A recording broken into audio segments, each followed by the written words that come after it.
Magandang araw sa ating lahat. Good day to each and every one of us. Today is Tuesday, May 6 na po. And it's just a matter of 6 more days before the Filipinos will again go back to the polling centers and elect ang atin na mga elected public officials po for another 3 years term. 3 years term dyan po sa Pilipinas. And ready na ba ang lista ninyo, mga kodigo ninyo? Because it will be a long process, long process, but not too long, no? Mabuti din yan po kung mayroon na tayong mga kodigo natin or a list of candidates. So when we vote, when we go to the polling center po, madali lang ang we will cast our respective ballots, voting ballots po. So prepare lang po. Those who, sa palagay ko, karamihan natin ngayon, mga qualified voters na mayroon na or they made already their decision on sino-sino po ang mga kandidato para sa senatorial vacancies. Ang party list, isa lang yan po, party list. And of course, ang mga local officials natin, elected posts, mga congressmen, ang mga governors, vice governors, mga board members, provincial board members, as well as mga assemblymen kung mayroon man, at saka ang mga mayors and vice mayors, both city and municipalities, as well as councilors for both cities and municipalities. So, nandito po si Nika Fabian once again to give you ang mga latest updates regarding ang sitwasyon dyan sa Pilipinas. As what I mentioned earlier, I was telling you that it's just a matter of 6 na gabi na lang po, no? Tapos, punta na tayo sa mga presinto, polling centers, and we will vote our elected officials. And once elected, they will be serving sa atin po or representing sa atin sa mga different positions for 3 years po. This is a midterm election.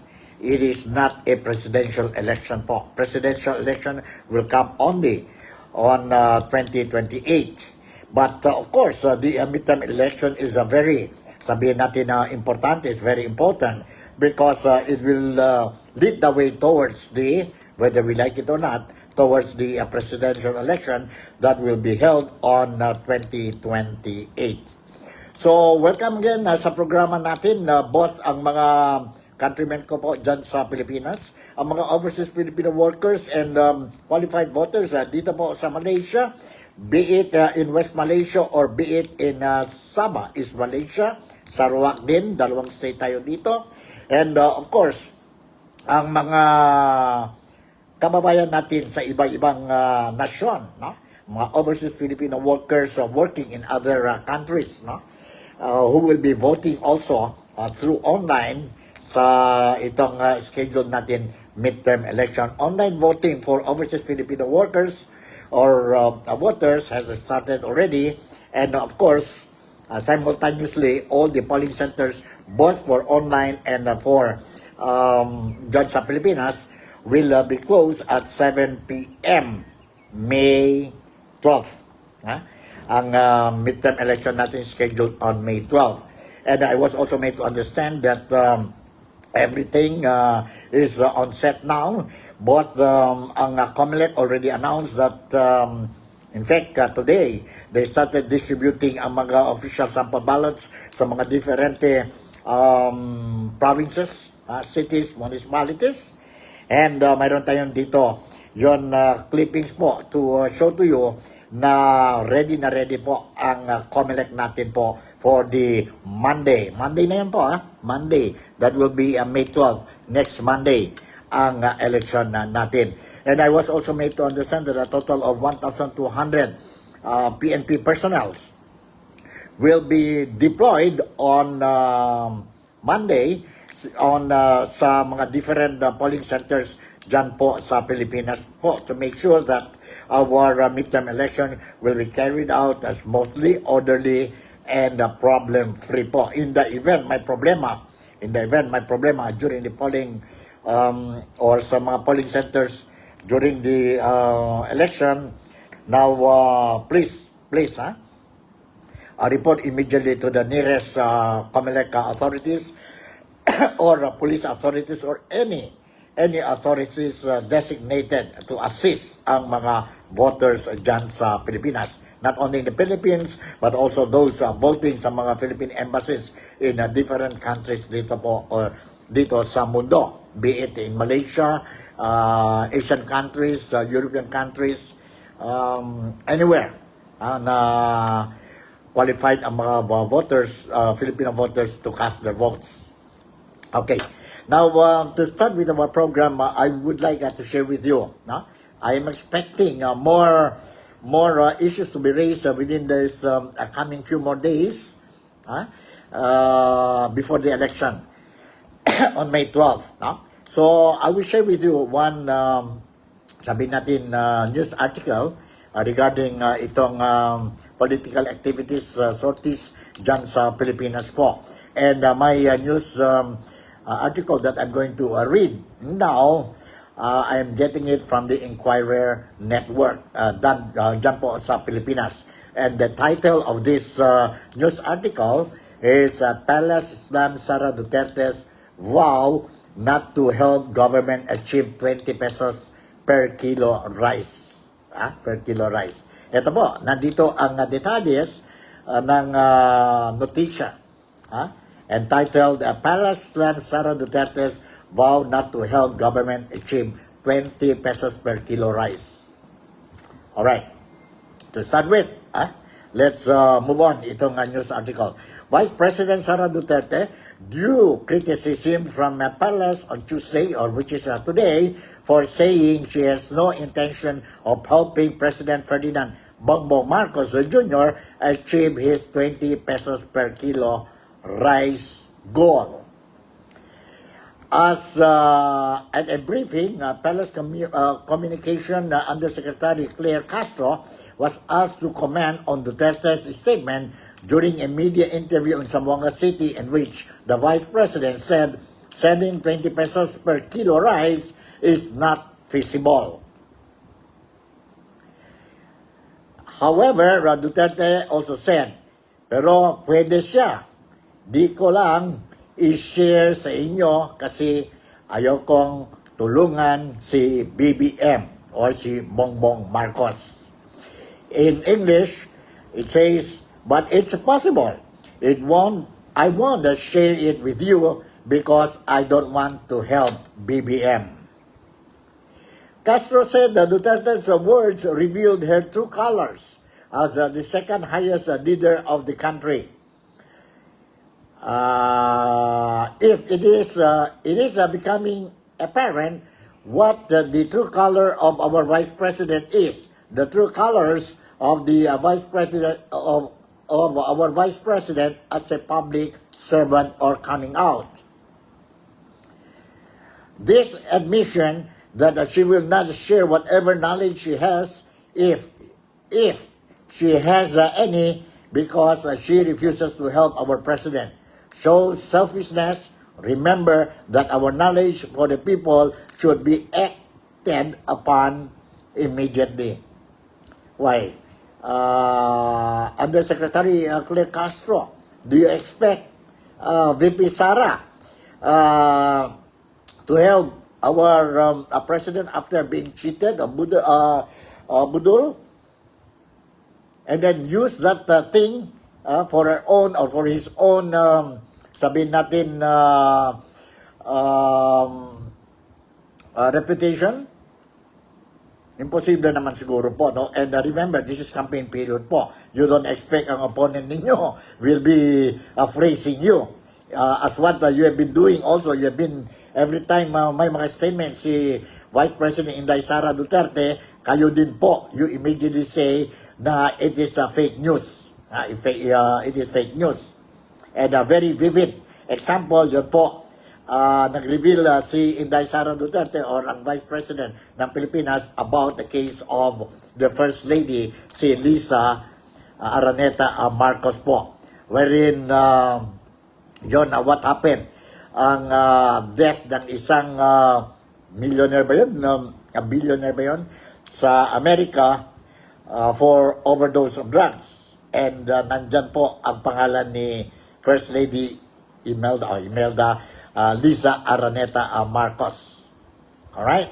Now, this was the first time that Castro and Duterte, this was not the first time that Castro and Duterte exchanged tirades regarding the 20% or 20 pesos per kilo rice, a promise made by Marcos during his campaign in the 2022 presidential election. On April 24, Castro urged Duterte not to allow crab mentality to prevail after the latter called the initiative just another attempt to deceive Filipinos. Let's not allow crab mentality to prevail and let's not be termites in society, sabi ni Castro. Hopefully, our leaders, true leaders and true Filipinos should support their fellow Filipinos, especially the country's leader, she also said. Marcos and Duterte ran under the Unit Team banner in 2022 national election, but their political alliance has since soared with Duterte's resignation from her post as Education Secretary last year. The speculations about their fallout were further fueled when the Vice President said she had instructed someone to kill the President, his wife, and the House Speaker, Martin Romualdez, if she were to be assassinated. Yan po talaga nakumpisa ang conflict between the Dutertes and the Marcoses.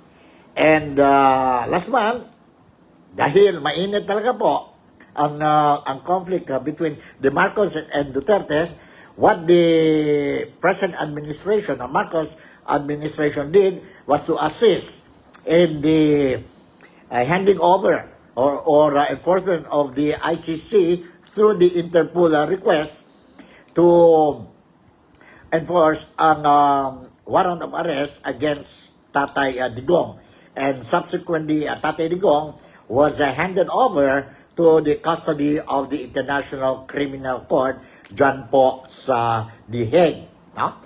And hanggang ngayon, nandyan pa din po si Tatay Digong sa The Hague or sa under the custody of the ICC.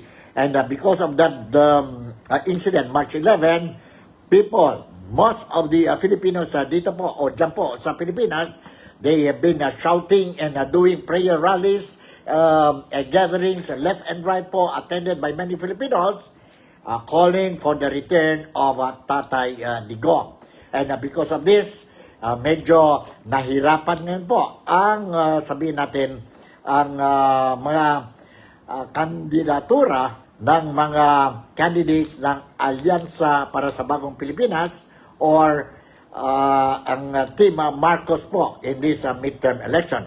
However, mayroon din left and right din po ang mga political survey showing different kinds of results, no? Differs from one political survey to another political survey depending on whether it is a commission, a survey or uncommissioned survey, and depende po kung saan inclined the one who did the survey po. Because if you look at it, some survey says nandyan po, walang problema ang Team Marcos when it comes to the Magic 12, senatorial Magic 12. But other survey says sa parte naman ng mga Duterte or sa PDP Laban na they are gaining momentum. But both parties, be it Marcos team or Duterte team, they are all calling for straight votes or black voting po come Monday, May 12. Whether Filipinos or voters will go for black voting or straight votes for the Marcoses or for the Dutertes, the real survey will be on May 12th. After all the polls will be closed and and counting will start. So let's see po. And I'm going to monitor closely from today hanggang sa last day of campaigning. If I'm not mistaken, that will be on Saturday. And of course, during the polling day. Polling day, May 12, the President of the Philippines, si President Bongbong Marcos, has officially announced that May 12 is a non-working holiday. Dahil po, mayroon tayong midterm election. Midterm elections. And you notice since the start, January yata yun po, no? Nag-start ang, is it January or February? Ang campaign period for the national candidates. In other words, mga senatorial candidates. And then the last March 28, if I'm not mistaken also, correct me if I'm wrong, nag-start ang official campaign period for the local candidates po. We notice ang mga kandidato, apart explaining their respective platforms, both political parties and individual candidates. Mayroon din yan po mga distributions of t-shirts, of campaign paraphernalias, no? Or materials. And of course, entertainments. And that is singing po. Dancing, singing, making the campaign sorties, merry-making activity po para sa mga botante or sa mga participants ng campaign rallies. And yes, everybody's talking about singing. Now, this time around, I would like to share with you ang harana ni Tatay Digong po. Since ganun man mga kandidato is doing, now I think mayroon na request sa akin the other day kung I can play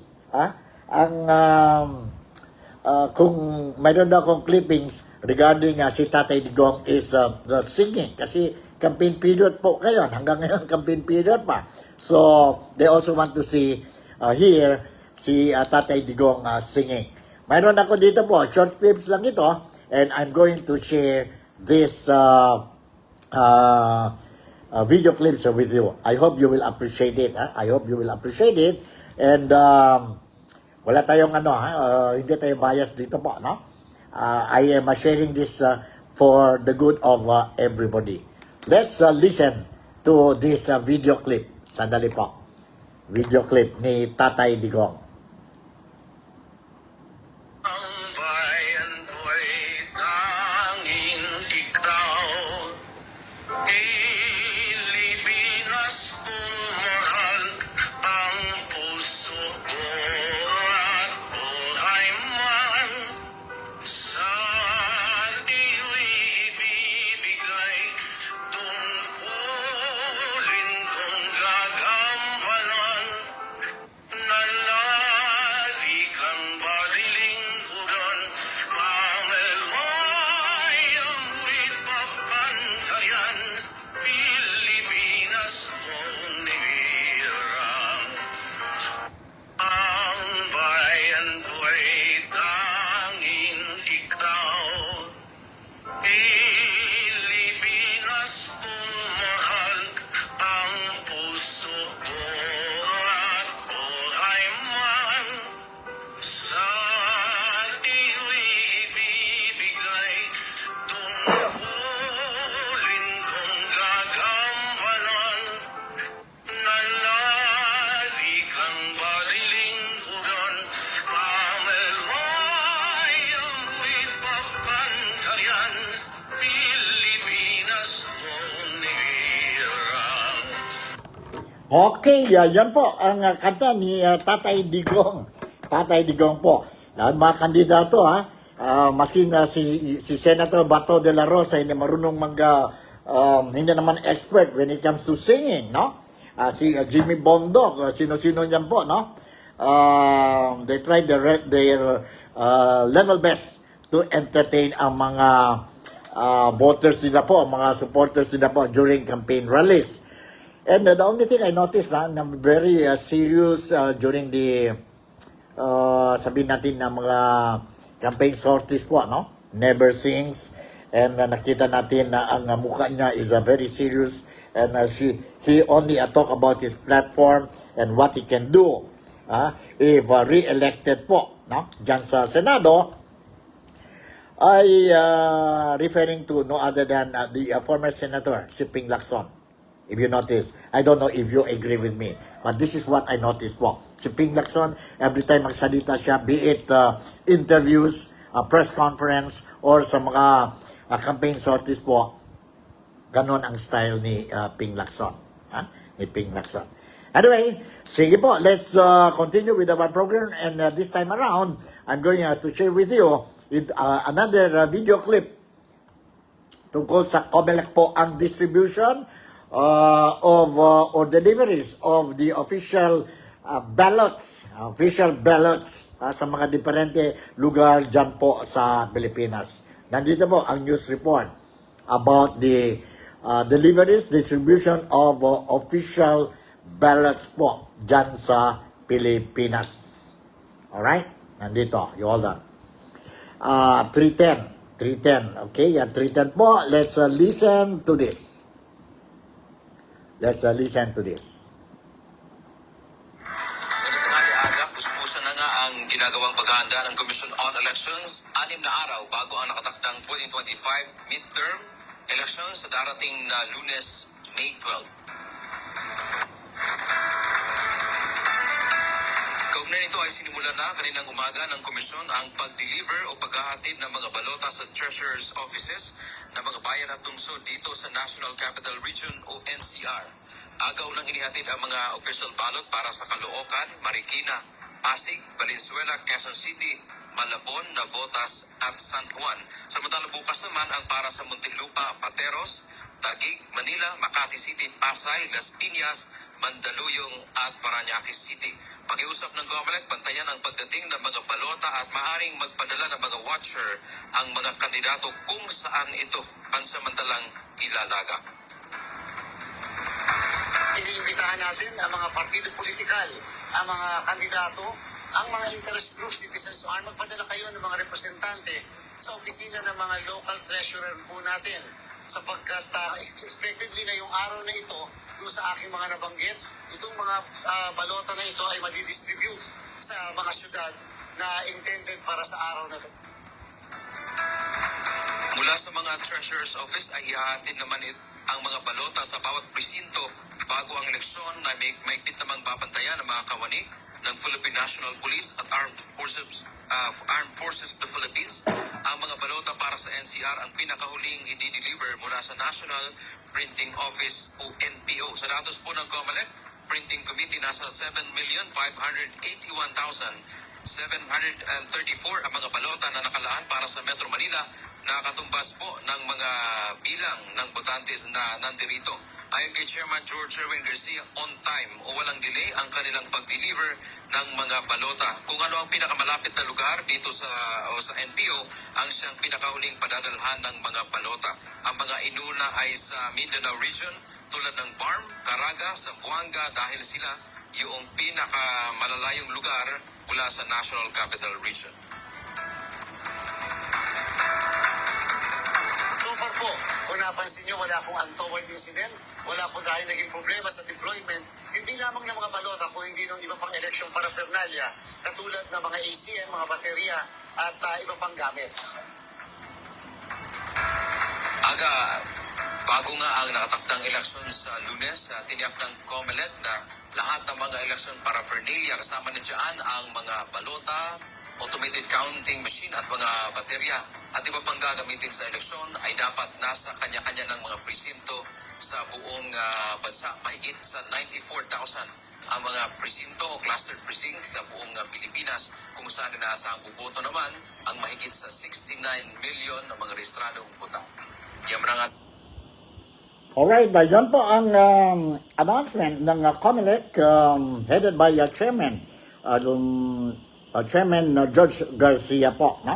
They started bringing in ang delivery or dispatch na ang mga ballots, no?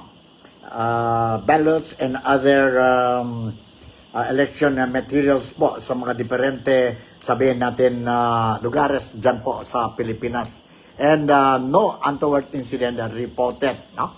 No untoward incident. Today and tomorrow, they will be delivered sa mga respective areas, sa mga municipalities, sa mga cities, sa mga probinsya, and in preparation for this Monday, May 12 midterm election. It's a date, no? Holiday, it's a date, and make sure that ang lista, ang kodigo ninyo po, ready na po, no?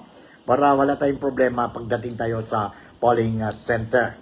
And of course, I mentioned earlier that there will be something like 120,000 policemen will be deployed during the polling day to make sure that the election will be orderly, peaceful, and problem-free exercise natin po dyan sa Pilipinas. Likewise, dyan po sa mga different embahada or embassies sa mga different countries na nandoon ang mga Filipinos, qualified Filipino voters po, no?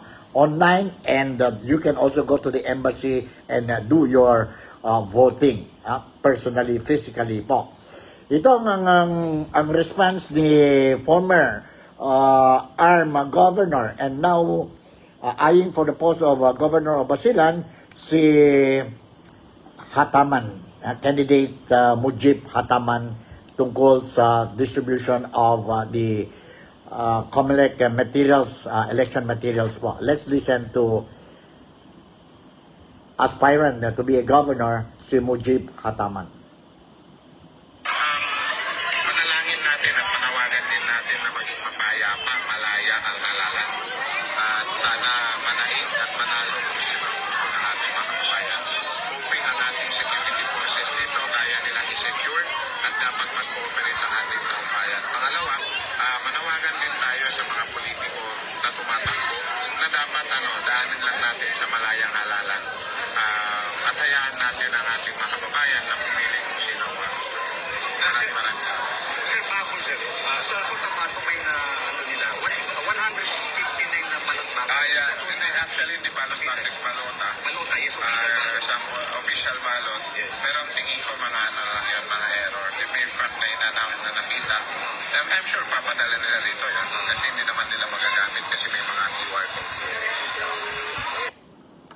Yes, that's it. No? Ang lahat ng mga official ballots, they have their own QR code, and mahirap po, no? Mahirap sabihin natin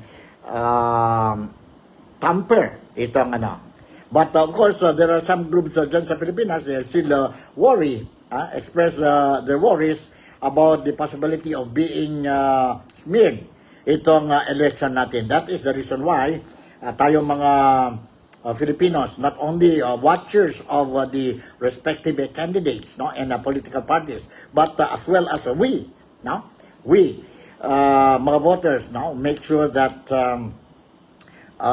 anything that we see suspicious, then make the complaint immediately po so that action can be taken against the culprits, no? Against the culprits. And let's hope that everything will run smoothly during the Monday exercise natin, political exercise natin po dyan sa Pilipinas and sa different embahada po. So, okay, if you remember, yesterday, I shared with you some comments, observations coming from political analysts or analysts and mga professors, political or political science campaign strategies, no? And about the election. And of course, mayroon tayong 6 days na lang po before we are going to go to the polling centers. And I will share with you again others observation statements are coming from mga political analysts, campaign strategists dyan po sa Pilipinas, para at least you will have an idea of what is happening dyan sa Pilipinas. And some of them, like Professor Dennis Coronacion, mayroon tayo si Ronald Holmes of, saan ba yun? Si Ronald Holmes is Paul Asia, ang presidente ng Paul Asia Research. And mayroon din tayo si Clive, no? Nandito po ang mga video clips that I want to share with you about the results ng mga political or election results ng polls carried out dyan sa Pilipinas. And just recently, yesterday, the last survey was released dyan sa Pilipinas, and you will see now ang trend. But remember, itong survey is just a survey. No? It's just a survey, political survey lang daw. The real one will be on Monday, May 12 po. No? May 12. So, if your rating is good sa survey, then don't be confident itong mga kandidato at saka mga supporters ng mga kandidato. In the event, ang rating ninyo po sa result ng mga surveys hindi maganda, then it will only remind you again to exert more efforts. No? Medyo siguro mahina ang or you didn't manage to really convince ang mga voters. At the moment, I think karamihan ng mga voters ngayon may desisyon na, pero mayroon pa rin yung mga undecided po, no? Senior citizens, I think they already made up their minds, and mga youngsters siguro hindi pa. So may chance pa po. We still have 4 or 5 days na lang, no? For the campaign, and pwede pa, no? Pwede pa. And I'm also expecting within this few more days po, left a few more days sa campaign period, I'm also expecting mayroon pa rin dyan po mga issues against each other, mga kandidato po. I hope it will not be below the belt. Ganon lang po ang election natin, and I hope that everybody will, both the supporters as well as the candidates, will cooperate in this firearm ban being imposed ngayon po, at saka yun ban, yun giving ayuda po, no? Both buying po. Be careful because you will be disqualified. Itong mga kandidato. So, let me share with you itong political surveys po. Political surveys. First thing first, I will share with you itong party list. Isang party list lang tayo po. When we vote, we only have one party list. So, ito po ang survey, and ito po ang report, itong survey sa party list. 2.22. Now, 2.22. Let's listen to this po.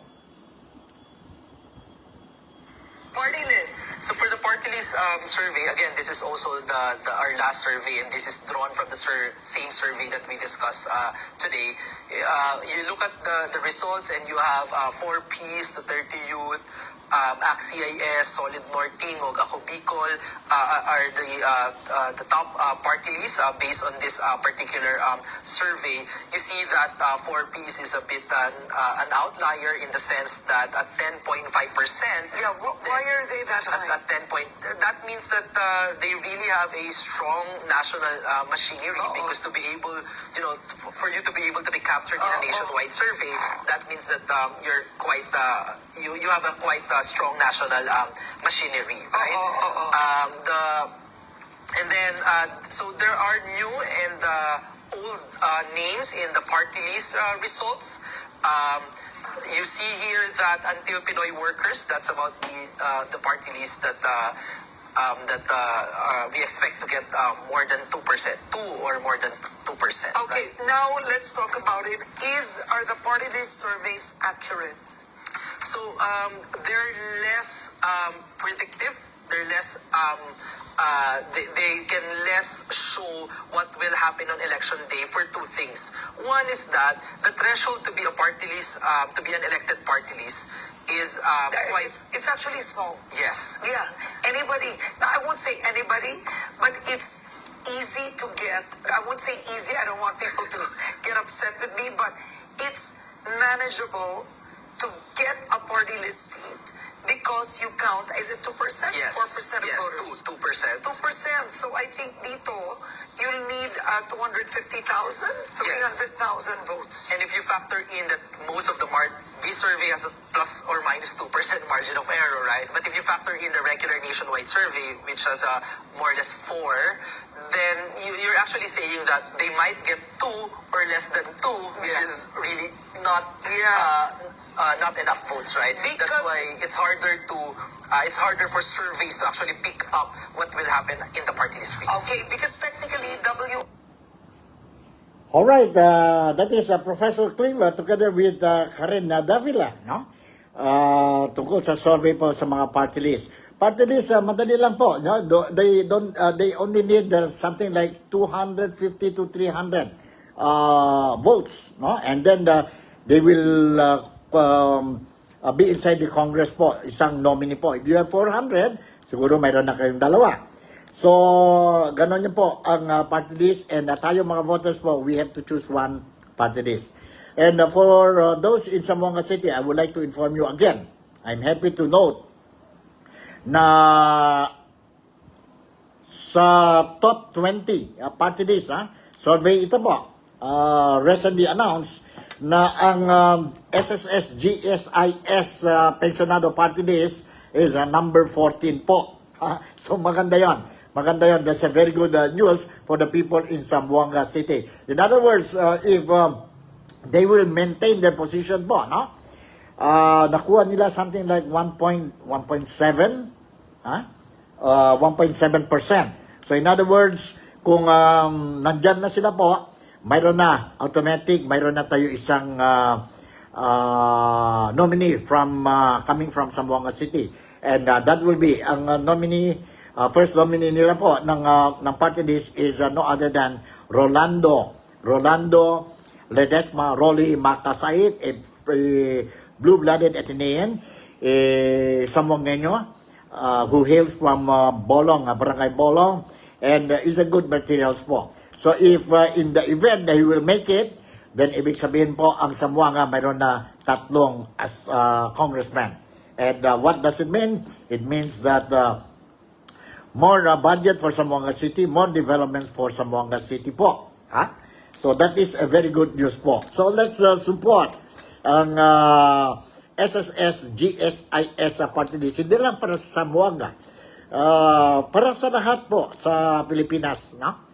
Ang mga SSS GSIS pensionado or members, no? Para sa inyo po, because you have seen when Rolando Macasait became the SSS chairman, and GSIS chairman, and president po, he did a very good job.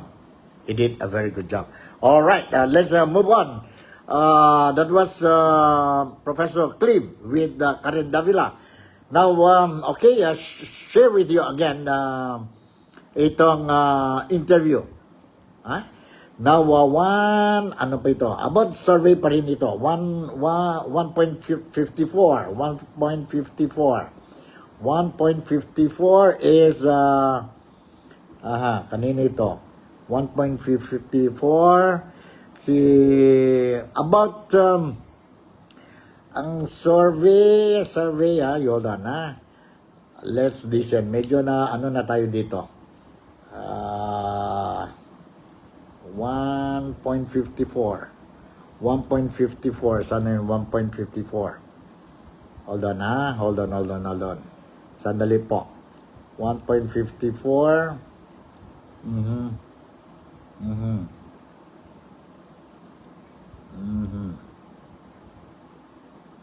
Sana ito. Medyo confusing na tayo dito. Confused na tayo sa 126, 154. Nahirapan tayo maghanap ang 154. Okay, kung mamaya na yun 154, let's go to, saan ito? Another video clip. Talking about ang survey dyan po sa Maynila. Kumusta ang survey between dyan po sa Maynila, Metro Manila and Luzon. And Metro Manila and Luzon, 203. 203. Sandali. 203. Sana yan, 203.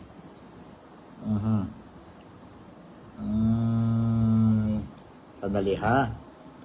203. Ito na ba? Hold on.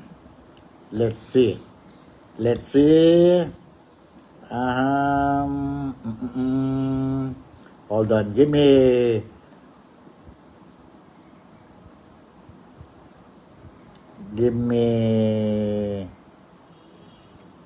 Ito po. Let's listen to this.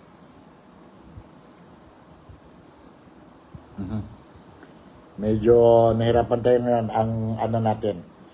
Ang queuing natin. Alright? Okay? Ang queue natin. Let's listen to this. Right, now, Visayas and Mindanao. Okay, what is the big difference of Visayas and Mindanao? Yeah, so Visayas is a very mixed constituency. So we sometimes call it the meridian wall or the center wall because it's very different from solid north and solid south in the sense that some of the provinces in Visayas like Iloilo are known to support opposition candidates, for example, and then you also have Cebu, who's a very big voting bloc and who changes. Cebu's like what? 3 million? Yes, and Cebu province. yes, Cebu, the entirety of Cebu province, and they change their vote from time to time. Sometimes they side with the opposition, sometimes with the administration. So it's a very curious region.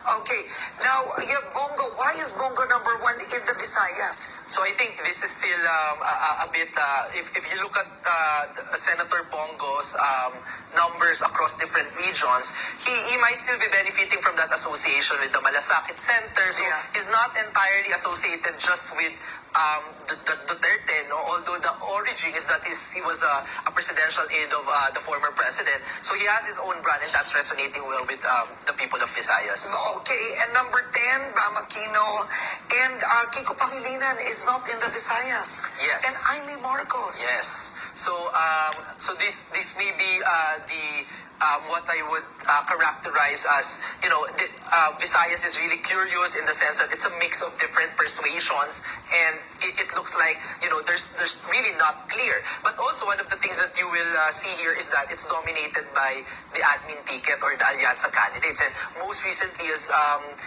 well publicized is the 20 peso na kilo in places in Visayas. So the admin ticket may be placing better here because of Very interesting.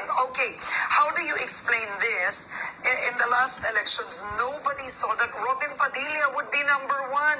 Nobody saw that. And here, number 1 is Erwin Tulfo or Bongo. Yes. Do you think there's a chance we would all be surprised that Bato is suddenly number 1? I think that there's still an opening for something like that to happen, statistically saying, because polls in the Philippines are quite good, right, in showing us who are the likely winning candidates in a Senate elections. But it's harder to put them in ranks just because of the small differences across Senate candidates, right? So polls are not really good in accurately doing that, although they can tell you, okay, these are maybe the 14 people who will end up in the magic 12, right? But in terms of the rank, it changes a lot. And don't forget, most polls, I think all polls, have released their last. This is the last survey. Yes. So it's a week to go. Yes. Before elections, right? Election day. So you have candidates, you can have that last hurrah. Yes. Something at the very end, right? Okay, to close, Mindanao. Okay, Mindanao, which we talked about clearly, Duterte. Yes, so you see here a really different results compared to the other regions. More green, more Duterte. But if you know that this is a Duterte bailiwick, then you know that it's not really a surprising result, right? You even see that Apollo Kibuloy, who is not really ranking anywhere else, pick up his numbers here in Mindanao because many members of, we would assume that many members of his church are based in the region, but also because of the Duterte support. Okay, now Professor Edna Ko of UP is asking, yes, we know the vote-rich places, but is also vote-rich, but electoral participation is poor. Paano yun? Wonder whether surveys consider vote-rich areas. Would it matter? Yes, actually we did research on the vote-rich areas and whether the turnout is different from the rest of the country. And it's the same average turnout. So we have historically high participation rate in election, more than 80%, for example. There's some Like midterm. Yes, there's some years that it's lower, maybe 76, 75, but it's still good enough, right? I mean, especially if you compare it to other democracies. Okay. Alright, that's it. Yan po, ang Visayas and Mindanao, obviously, based on what we heard, obviously, ang Mindanao is supporting a lot of people, voters in Mindanao, are supporting the PDP Laban candidates or Duterte party po, no? Pagdating naman sa Visayas naman, now, medyo mahina, but dahil po, according to Professor Clive Bayon, na one of the factor is because of the program of 20 pesos per kilo just recently announced, no? And if we base on the crowd dyan sa Visayas, si Inday Sara Duterte went and campaign in Visayas, ang daming tao po nagpunta sa campaign rallies ni Inday Sara Duterte, wherein she was campaigning for the PDP Laban candidates, the Duterte 10 plus 2, si Camille and si Amy Marcos, no? So let's see whether this crowd of Inday Sara Duterte can be turned into votes, no? Into votes. But based on this survey, nakita natin po na dami pa rin ang administration and other independent candidates nagpasok po sa Magic 12.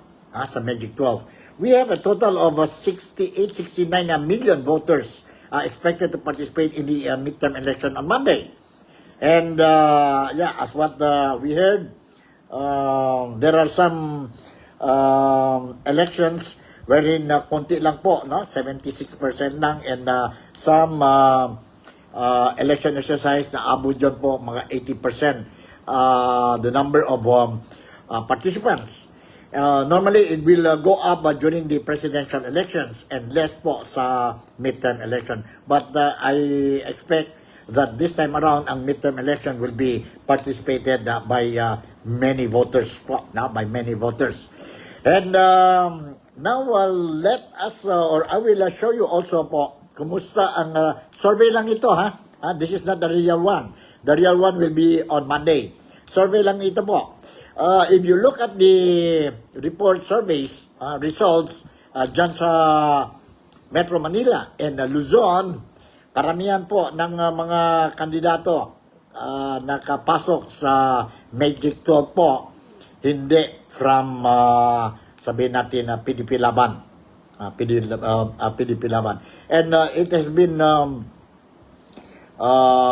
public knowledge po na medyo mahina ang Duterte dyan po sa Luzon. No? Sa Luzon.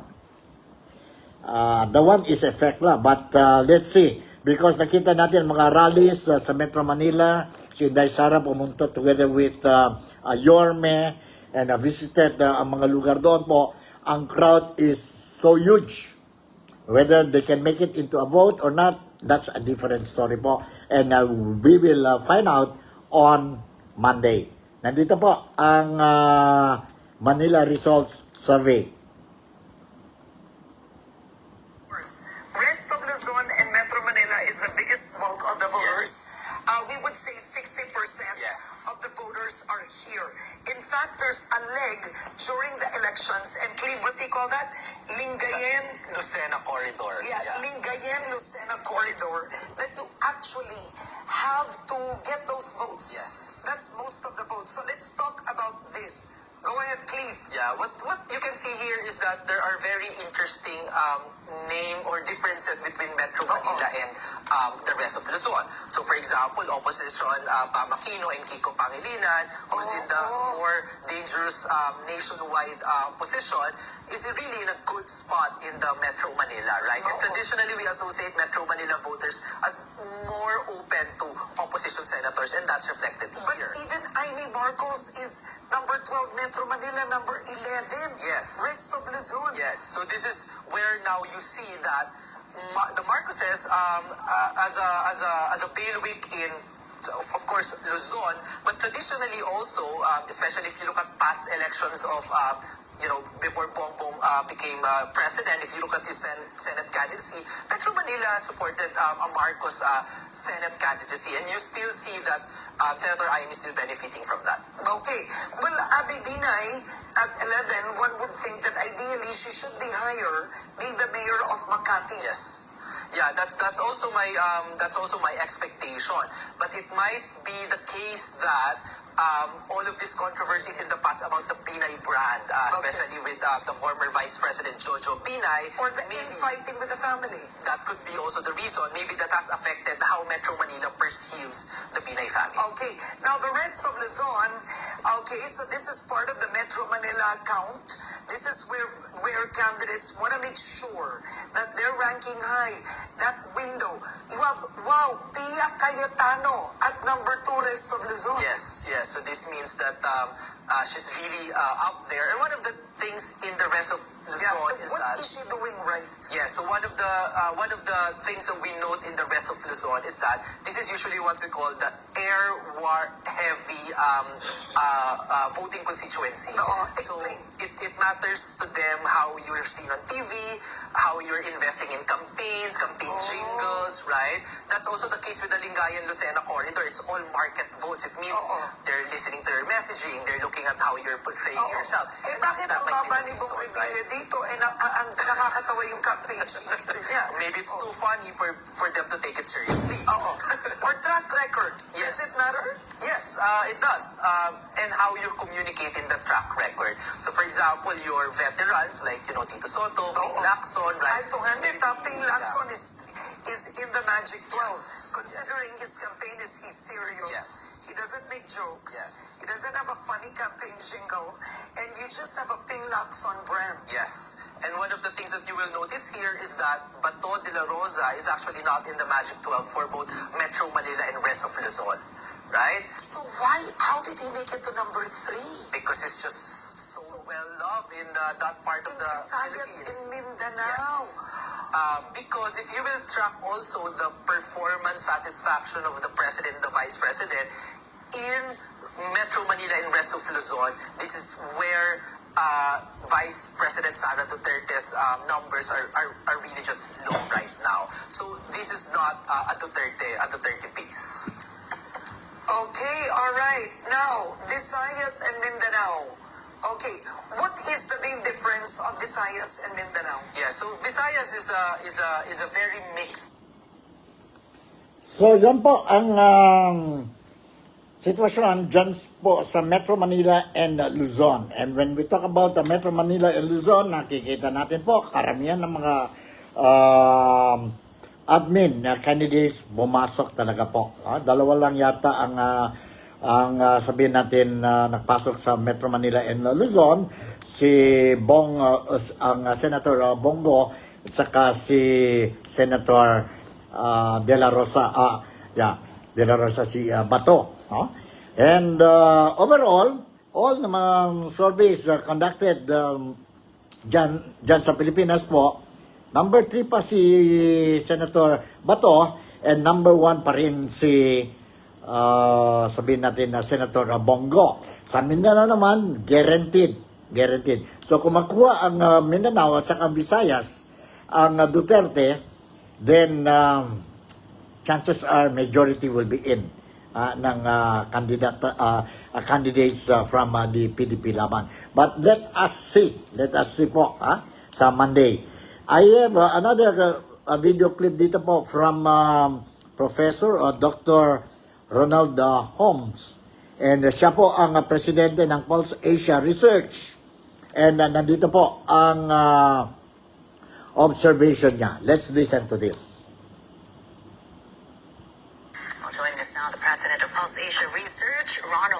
Professor Holmes, good afternoon to you from Manila. Thanks for joining us today. Absolutely easy. All right, so we kind of talked about this yesterday as well, but I do want to get this out there. When you look at the list now as it stands, what does this mean for the candidates in the winner's circle and those within striking distance? What does this all mean at this point, a week before the elections? Well, it basically means that those who are in contention cannot be as certain whether they will get into the top 12 on May 12, no? Given that the differences among people, let's say from the 5th down to the 14th position, is quite insignificant. The margin would be about a percentage point. And we don't know exactly what they have done over the past week and what they will be doing in this coming week so that they can mobilize support, which is essential in terms of securing at least getting into the Senate. Okay, so let's get into that. With 1 week to go, you said you don't know what they will be doing, but what should they be doing at this point, given that, as you said, it's pretty crucial. They shouldn't be complacent. They should be, but I think for the people who are running, they know essentially areas that they're strong in. And these are areas that they should more or less fortify and solidify the support. They know that there are certain areas that they can still pick up support from. And in this case, what they can do is maybe go to those areas and try to negotiate with the local politicians, especially in areas where you have high voting population. By local politicians, I just don't mean governors, down to the mayors for that matter. The other thing that we still have to look at, AC, would be in terms of how they will woo voters in areas that are quite open. Like, for example, we see in the Palace of Luzon quite a low fill-up rate. So in this case, some of the candidates that might not be known would be able to generate more support there by just simply getting information across those areas that they whatever their message is, it may not necessarily help them. But, an additional name among these voters, because they're just voting for 6, will definitely add to their numbers. It's often been said that, survey after survey, at least in this cycle, the administration bets continue to dominate the survey results. That's one way of looking at it, but give us your take on from the other side. What does this mean about what does this mean for those allied with the vice president, for those in BDP Laban? Why aren't they showing up in the surveys? I mean, you talk about former presidential spokesperson, executive secretary as well, Vic Rodriguez, not showing up at all. What does this mean? Well, they're allied with the Duterte camp, but these are not people who are closely associated with the Duterte camp. You see, for example, a stable support for the two re-electionists who are with the PDP, Bongo and Bato de la Rosa. We saw increases in terms of support for the other candidates, but they're largely in areas where the Dutertes have significant influence in Mindanao. And, you cannot win a senatorial election just by grabbing double-digit support in Mindanao. You need to more or less woo the support of voters in other areas, specifically in the Palace of Luzon, which constitutes 45% of the voting population. And that's one area where you have, where many of these candidates of the Duterte camp are actually weak. They're strong in the Central Visayas, they're strong in Mindanao, but they're not pulling the numbers really in many areas in Luzon. Conversely, we got to talk about Bongo. I mean, pulling away more than 60%. He's now at the top spot. To what would you attribute this? It's a combination of being part of the PDP, being close to the former president, gaining sympathy as a result of the arrest of the former president. It's an arrest that comes prior to an election. People should have expected, at least when the administration came, that would definitely impact on voting disposition on the part of those who are supporting the Dutertes. But in addition to that, of course, we know that Bongo, the re-election is Senator Bongo, has implemented a program that has expanded across the archipelago. I think there are more than 180 malasakit centers. And we cannot deny the fact that those malasakit centers, of course, that's not the way to institutionalize support or services on the part of government. But they've been able to assist many citizens who have gone to those centers for anything from assistance with regard to medical help. So it's actually a pre-ayuda program that was started by Bongo. Eventually, the ayuda programs, many of them proliferate coming from the administration. All right, that's it. Now, let's hear from him. He commented on the endorsement of VP Sara, Inday VP Sara kay, kanina ito, kay Congresswoman Camila Villar and re-election is Amy Marcos. Nandito po ang video clip that I will be sharing with you regarding itong issue ng endorsement ni VP Sara. VP Sara. 126. Saan na yung 126? Sandali mayroon ba tayo dito ang 126? 126. VP Sara. Hold on.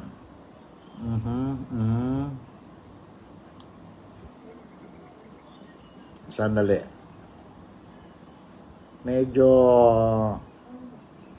nandito po. Of the vice president, she's not there within the winner's circle.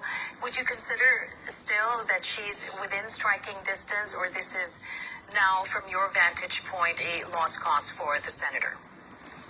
She's still within striking distance. The question for Senator Marcos is really whether the endorsement of the Vice President in areas that she is not polling well, more specifically in Mindanao, will translate into votes. And it cannot just be simply, being accompanied by the Vice President in a political advertisement. It really means that the Vice President, using her influence, will try to persuade many of the local politicians, the political operators in the area that are working for them, to make sure that IME will be one of those that will be voted by their supporters. We see, for example, Vice President endorsing several candidates, and the former President, Rodrigo Duterte, endorsing a different set of candidates that does not include, if I'm not mistaken, Senator Marcos. So in this case, it is really how that endorsement will translate into votes, and that will depend largely on the machinery, if there is, that the Vice President will use to make sure that those that she supports would actually get the votes from those that she is trying to mobilize that support from. Let's tackle it. Alright, yun po. About Senator or re-electionist Amy Marcos. And mayroon pa tayo dito. Mayroon pa ba tayo dito? Mayroon tayong dito video clip. Ito po, tungkol kay Congresswoman Camille Villar. This point, her numbers are a little bit more stable. She declined marginally from our last survey, less than a percentage point. And the question is, since the Prime Water issue came out quite recently, and you had the President talking about an investigation, her own alliance, some alliance members saying that an investigation is proper, this would definitely have an impact on her support in areas where the water services are provided by Prime Water. You've got the Governor Bulacan, you've got the Local Water Board of San Jose del Monte terminating the contract with Prime Water. And you know how many voters are there in that area. Definitely in that area where she might have been generating some support, people would think twice whether they will vote for someone who is associated with a family that controls the water services that have been quite deficient in the areas that they live in. Alright, yan po ang segment ni ang presidente ng Pulse Asia Research, si President Professor Ronald Holmes. Okay, yan po ang sitwasyon natin ngayon dyan po sa Pilipinas. Ang mga survey po, as what I say, it's just a survey. The real survey will be on Monday, May 14 po. But we look at it based on mga results survey na pagdating sa Metro Manila and Luzon, based on the results, now, Marcos admin candidates dominates. Mayroon sila 8 to 9 candidates. Pagdating naman sa Visayas and Mindanao, ang Visayas medyo on the poll results, medyo konti lang din ang kandidato ng Duterte. Pagdating sa Mindanao, 100% or 99% or 90%, no? Ang Mindanao is beloved of the Dutertes. Now, let us also look at the campaign sorties ng mga Duterte, no? Which is really in contrary to the poll survey results released by these firms, no? Ang crowd ng mga Duterte, ni VP, all the sorties po, be it in Mindanao, be it in Visayas, and be it in Luzon, ang daming tao po, no? So, does it shows that mali ang survey? Or can this crowd turn into votes? Let's see on Monday po. Let's see on Monday. So, it will be a stiff fight between the Marcos team and the Duterte team po sa Monday. And of course, I'm expecting more hot issues from tomorrow onwards, or today, tomorrow, until the last campaign period po will be on, if I'm not mistaken, midnight of Saturday. And then Sunday, everybody will rest. And on Monday, people will come out and vote sa midterm election. So, ganito ang situation, ang latest developments na mayroon tayo po. And this is why I want to share sa mga followers ko po dito sa NikTok, The Real Talk with Nico, especially ang mga Filipinos dito po sa Malaysia, particularly dito po sa Sabah, East Malaysia, and very specific dito po sa Kota Kinabalu City. Sa Kota Kinabalu City. So, what is happening ang election natin sa Pilipinas. So, with this, siguro hanggang dito na naman po ang NikTok, The Real Talk with Nico, and once again, I would like to say thank you very much for making me a part of your day today. Malaysia, Sabah, the Philippines, God bless us all. And we'll be together again tomorrow. Bye.